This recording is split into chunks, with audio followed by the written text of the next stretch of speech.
Hi friends, ഇന്ന് ഞാനൊരു അടിപൊളി ഒഴിച്ചുകറിയുടെ റെസിപ്പിയുമായിട്ടാണ് വന്നിരിക്കുന്നത് കേട്ടോ. വളരെ സിമ്പിളായിട്ട് തയ്യാറാക്കാൻ പറ്റുന്ന ഒരു ഒഴിച്ചുകറിയുടെ റെസിപ്പിയാണ് ഇത്. ഞാൻ തയ്യാറാക്കിയിരിക്കുന്നത് കുറച്ച് ഇലിമ്പൻ പുളി ഉണ്ടല്ലോ, ഇലിമ്പൻ പുളി, വിലുമ്പിപ്പുളി എന്നൊക്കെ പറയത്തില്ലേ, അതുകൊണ്ടാണ് കേട്ടോ.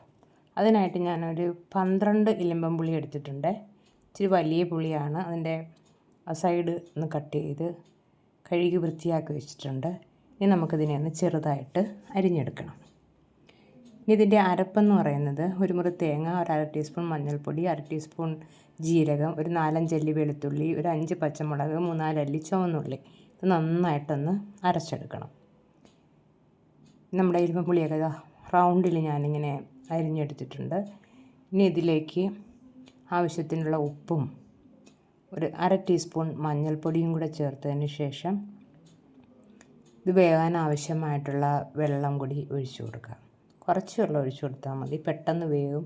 പുളിക്കധികം വേവില്ലല്ലോ. അപ്പോൾ കുറച്ച് വെള്ളം ഒഴിച്ചു കൊടുത്തിട്ട് ഇതെല്ലാം ഒന്ന് മിക്സ് ചെയ്ത് ഒന്ന് മൂടി വെച്ച് കൊടുക്കാം. അപ്പം നന്നായിട്ടൊന്ന് മിക്സ് ചെയ്യാം. മിക്സ് ചെയ്തതിന് ശേഷം നമുക്കൊന്ന് ഒരു 5 മിനിറ്റ് അത്രയും മതി, പെട്ടെന്ന് തന്നെ പുളി വെന്ത് കിട്ടും. മൂടി വെച്ച് കൊടുക്കാം. അപ്പോൾ ഇത് വെന്ത് വരുന്ന സമയം കൊണ്ട് നമുക്ക് അരപ്പൊന്ന് അരച്ചെടുക്കാം.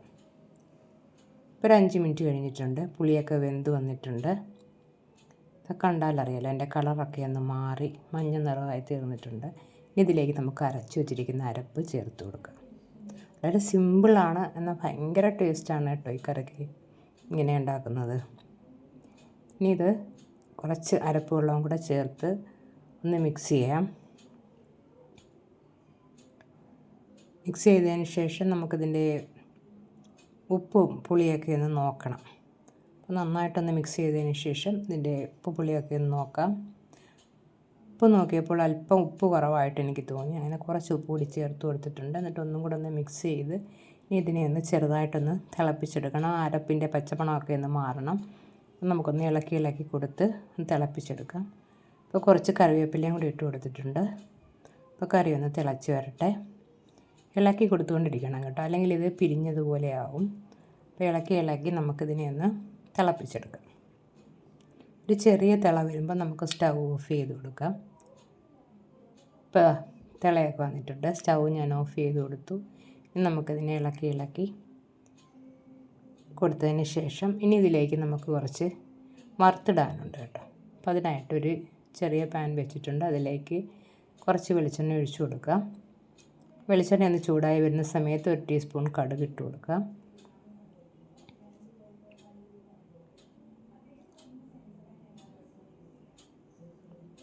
വെളിച്ചെണ്ണ ചൂടായി വന്നിട്ടുണ്ട്. ഇനി നമുക്ക് കടുക് ഇട്ട് കൊടുക്കാം. കടുക് ഒന്ന് പൊട്ടി വരുന്ന സമയത്ത് ഒരു 3-4 ചെറിയ ഉള്ളി ഞാൻ റൗണ്ടിൽ കട്ട് ചെയ്ത് വെച്ചിട്ടുണ്ട്. അത് അതിലേക്ക് ചേർത്ത് കൊടുത്തിട്ടുണ്ട്.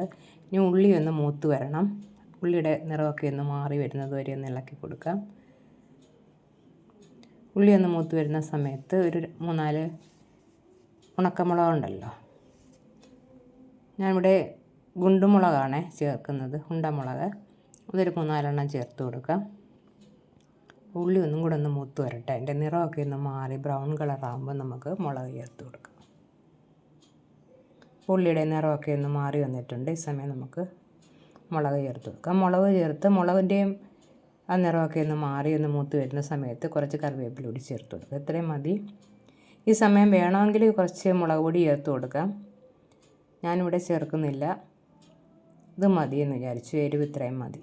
ഇനി നമുക്ക് ഈ വറുത്ത് വെച്ചിരിക്കുന്നത് കറിയിലേക്ക് ചേർത്ത് കൊടുക്കാം.